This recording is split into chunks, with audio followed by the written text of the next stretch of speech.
In today's video, we have several updates from training camps. We have some updates of the Dallas Stars. We have all the latest on Patrik Laine, Pierre Luc Dubois, Ryan Nugent, Hopkins, and others. Plus, we have an update on the American Hockey League season. Looks as though they will play, but not all teams will be participating. We'll jump into all the latest news coming up next.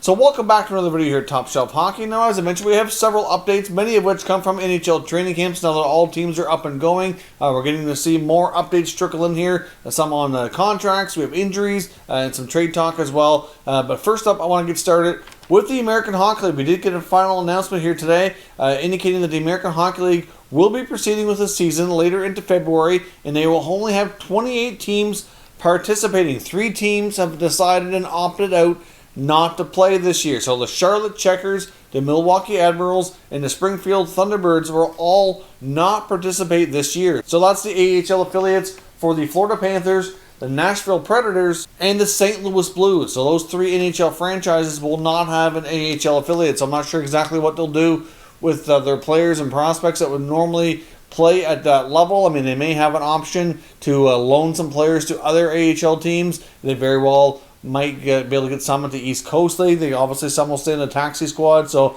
an unfortunate situation there. And some teams as well are going to end up playing out of their NHL teams' practice facilities. So it's not going to be a conventional season by any means. They are going to be broken up like the NHL to regional divisions based on geographic location, like there will be an all-Canadian division again. But because of that, some of the divisions are kind of lopsided. Some divisions have 8 teams, some have 6, some only have 3 or 4. So at least they're going to be able to play, though, which is the main thing. But unfortunately, not all teams and all players are going to have that opportunity. Now, as I mentioned as well, we have several updates from training camp and some trade talk here. Now, one update comes from the Dallas Stars. We already know that they're going to be without guys like Tyler Seguin and Ben Bishop, who are going to be out for potentially several months. They both had pretty big surgeries in the offseason, and now they're going to be without Anton Hudobin, who could miss a big chunk of training camp. Now, there's no injury report on his situation. It's really just an immigration issue, which is an unfortunate situation, but we don't know when he's going to be able to start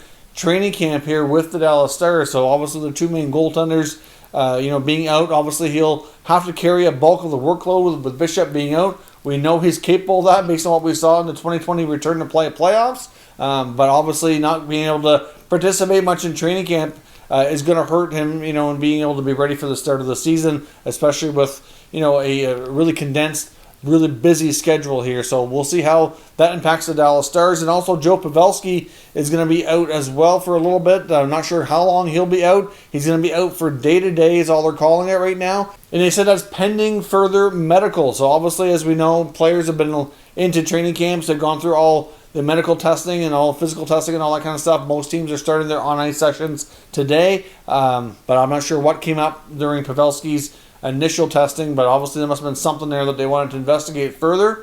So we will see if that's going to impact him any length of time. But it could be another big blow for the Dallas Stars. Obviously, they went to the finals last year, came really close to winning the Stanley Cup. And if they have all those guys that are going to be missing any period of time, it could certainly have an impact on how they start their season. And then because of the schedule, having a slow start could mean the difference between being a playoff team and not in some cases for sure. Now, as I mentioned as well, we have some updates on some key players. Now, I do want to talk a little bit more today because there's been more information that come out between guys like Dubois and Laine, and even a little bit on Ryan Nugent Hopkins here as well. Now, when it comes to Pierre Luc Dubois, let's start with him. There's some more comments today on Sportsnet Radio from Elliot Friedman talking about the Dubois situation, which gave a little bit more clarity, a little bit more details of things that we hadn't really seen and heard before. Now, basically what Friedman is saying is that he had spoken to some of the Blue Jackets teammates, and based on the information he's been given, he said that it sounds like the Blue Jackets were kind of expecting this trade request,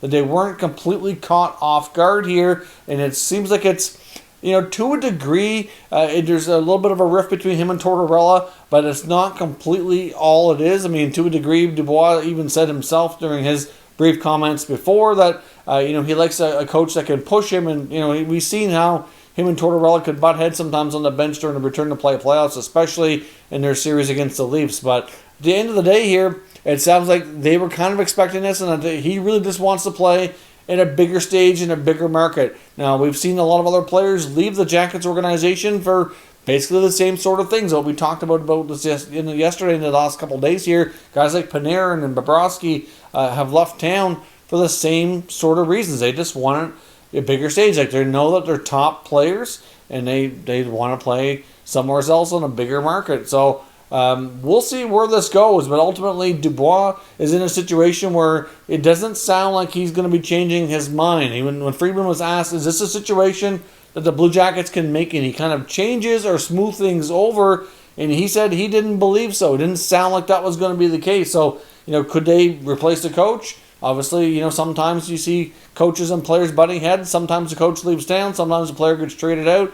Doesn't seem like that would really solve the situation. If he really wants to play somewhere else in a bigger hockey market, I don't think it's going to matter what they do as a team or what they do with the coach or anything else. It sounds like his mind's made up, and it doesn't sound like there's really any changing it. Now, there's also been word that there's been a team in the Western Conference that's kind of been poking around, and we're having some trade discussions with the Blue Jackets. Now, I don't think things really went a lot far. I don't think we really were anywhere near a trade being completed or anything. But there was rumors that there's a Western team that was kind of poking around the Jackets. They probably had word that Dubois might be looking for a change of scenery. We're trying to figure out if they could swing a trade. And it sounds like it could be a number of teams, but most people that have been talking about this feel like it was likely the Winnipeg Jets, because obviously they have their own problem on their hands with Patrik Laine. Now, getting into Laine's situation here quickly, he did some media today. And he really looked incredibly awkward. He really didn't look good at all. He looked completely miserable, to be honest with you, the best way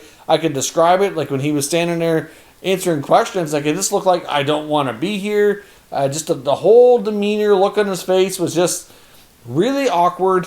And basically, one of his responses to the trade rumors was like, I'm here, aren't I? That's all that matters. Like, I'm going to play a good season. I'm going to be a good teammate. I don't really want to be a distraction. He said a lot of the same things you heard out of the Blue Jackets organization when they were talking about the Dubois situation. So neither player has really denied the fact that they want to be traded. They've also just kind of said that they want to be a good teammate, have a good season, all of, somewhat of the right things to say, but they never actually came out and said, no, this is not true. I want to be here. None of those kind of comments were made by either player. So this goes to more fuel on the fire here that they do indeed want to leave town. But it would make sense that the Jets would be one of the teams to inquire, because obviously they have their own issue. I mean, I'm not sure it would be a one-for-one trade if a trade that this ever came to be, but you'd have to think that the Jackets and the Jets have the same kind of problem here.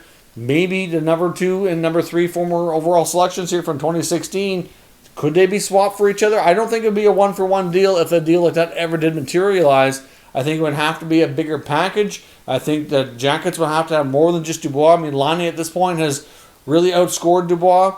At the same time, Dubois is the center. Sometimes they get a little bit more value. I don't know exactly how it would go, but at the end of the day, I don't think it would be an even one-for-one swap. Now, some also think maybe the Western teams in Alberta would have been poking around as well, like the Flames and the Oilers. For example, we know that the Calgary Flames have been considering breaking up that core and trading a player like Johnny Gaudreau. Many feel that Gaudreau's future in Calgary is limited, and that by the time his contract expires, which has 2 years left on it, which would exactly match the contract that Dubois just signed, they would actually offset each other. Now, obviously, Gaudreau would be making a little bit more money, but from a Flames perspective, that would be just fine. The Jackets have a little bit more flexibility cap-wise.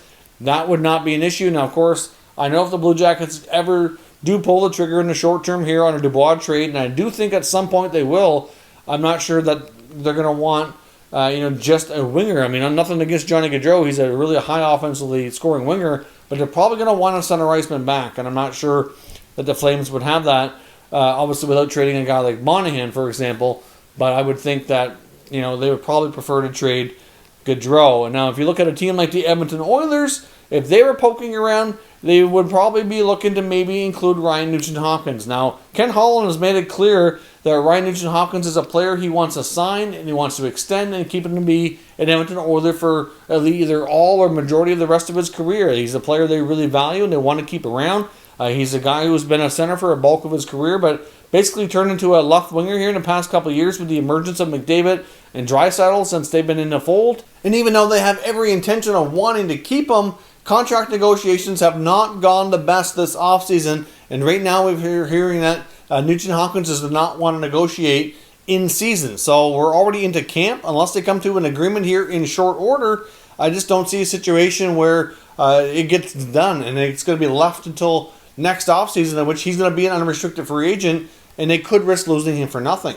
They would actually save money by trading for Dubois right now, in the short term at least. I'm not sure that the Oilers would really be the prime target here. Obviously, they're not going to trade a guy like McDavid or Draisaitl for sure. So I don't know what they would include in a package going to Columbus if they were going to try to make that happen besides Nugent Hopkins, because I think they would want more, given the fact that Dubois is much younger and on the rise. I would think that the Jackets would want more than Nugent Hopkins. It wouldn't be a one-for-one deal as well. So maybe they'd have to include one of their young defensemen that they have. They have a lot of them between Broberg and Bouchard. You get Ethan Bear, Caleb Jones, Darnell Nurse. So obviously it's another interesting situation, but I do think if a Western Canadian team is going to be trying to trade for Dubois, I think the Flames or the Jets would have a much better chance. I see there being a better fit. But if he's really craving a bigger market, no offense against Winnipeg, but I'm just not sure that that's really where it is. Now, of course, Winnipeg is a crazy hockey town. They have terrific fans. The building's always full. So from that perspective, I can see how he'd love that environment. But I'm not sure what he's looking for exactly when we hear like bigger market. Does he want that? Is that what he's looking for? Like that kind of spotlight? Or does he really want to go to one of the biggest markets in the NHL where there's even more opportunity when it comes to other deals outside of the ice as well? You see all kinds of players getting endorsement deals, like whether he wants to go to a city like New York or Toronto or Los Angeles or one of those really big markets in that sense. I really don't know what Dubois wants out of it, but if he wants a more traditional hockey market, in his opinion, a better fan base and a better, hockey environment, Winnipeg in that sense would be good. So I don't know what he would prefer. So at the end of the day here, these Western teams are rumored to be poking around, having conversations with Columbus, but they've never really reached the point of being further than exploratory talks that we talked about before. In the last few days, we've heard rumblings of other teams being interested. Clearly, I think there'd be a lot of teams that would have interest, whether we talked about Montreal, we talked about Boston, I've seen some people mention the New York Rangers being a team. And you know what? I think you could go on and on about a lot of these lists. So I think we're going to see a lot more local media about all their different teams around the league have, articles and stories come out that, should they pursue Dubois? Because it's a known fact now that he is indeed available. But to me, you got two teams in Winnipeg and Columbus with, players that were drafted 2-3 overall in the same year, the same age. They're going to be making comparable money. Laine is going to be a little bit more, obviously, in the short term here. But they're not exactly the same player, but they kind of get each other what they need. Winnipeg really needs a center, or obviously the Jackets need goals, and Laine can give you that. So maybe we figure out a deal between these two teams here, and they pull it off and get these two disgruntled players in different situations. So, to me, that would be what makes the most sense, but that's the latest on all of those players. Now, we also have a quick update here on Mathew Barzal of the New York Islanders. He is technically listed on the New York Islanders training camp roster. So, obviously he can't do anything on the ice because he technically doesn't have a contract, but he did show up on day one, complete his medicals and physicals and all that stuff off the ice, and then he left. So he's in the area. He's ready to go. He did show up to do a few things, just can't go on the ice. So that tells me that they must feel that negotiations are pretty close, and I would think that we're going to get a deal done somewhere before the end of training camp. At this point, though, it's hard to say exactly what day that happens or when the contract comes together. But I would think we've heard rumblings anywhere from a 3-year deal at $6 million, that anywhere from 6 to 8 years at $8 to $10 million. I'm not sure what the number is going to come in at, but clearly the Islanders don't have a ton of room. That Boychuk retirement is going to give them some flexibility. But at the same time, I know that Lou Lamoriello probably doesn't want to have to use up everything that he has on Barzal, because they certainly would like to add some more depth as well. And of course, they do have those other contracts that they technically have signed, but I don't think they're filed with the league. I'm not completely sure for guys like Matt Martin and Andy Green and Corey Schneider as well. So we will see where this goes, but many believe that a Barzal contract is getting close The fact that he's there, he's doing some things off the ice, tells us that it can't be too far off the mark. And I would think we're going to have a Barzal contract sooner than later would be my guess. So let me know your thoughts on all these players, what kind of movement we will see, and give me your mock trades down in the comments and we'll discuss further. If you're new to the channel, consider subscribing and turning on your notifications so you don't miss any future content. And give this video a thumbs up if you enjoyed it. I'd appreciate it if you did. As always, thank you for watching, and I'll catch you next time.